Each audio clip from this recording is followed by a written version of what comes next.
Hi, this is Brian Bennett for CNET.com, and right now we're taking a first look at the Sony Xperia ZL. This unlocked smartphone is quite well appointed, and for the steep $759.99 unsubsidized price Sony is charging for it, well, it better be. The first thing you'll notice about the Xperia ZL is its large 5-inch LCD screen.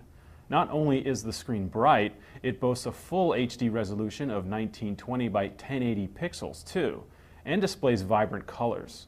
One thing I noticed off the bat, though, is if you stray from viewing the screen directly head-on, image quality deteriorates quickly. By contrast, the HTC One, which features a slightly smaller 4.7-inch LCD display, has the same resolution, brightness, but much wider viewing angles.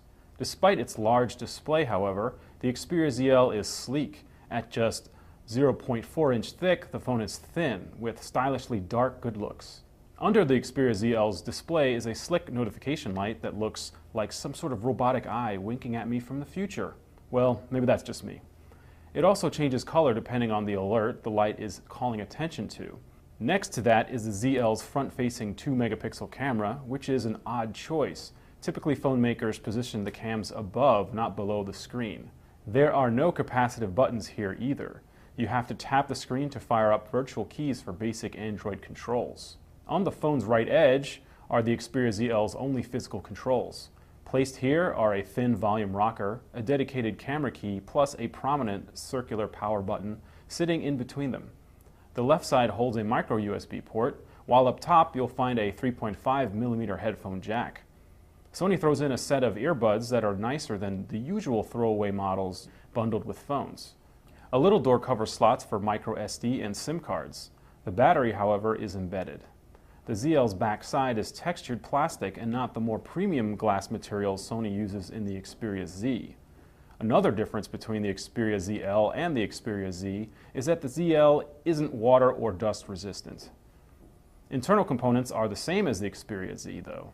Under the hood is a 1.5 GHz quad-core Qualcomm Snapdragon S4 Pro processor, 2 GB of RAM, and 16 GB of internal storage.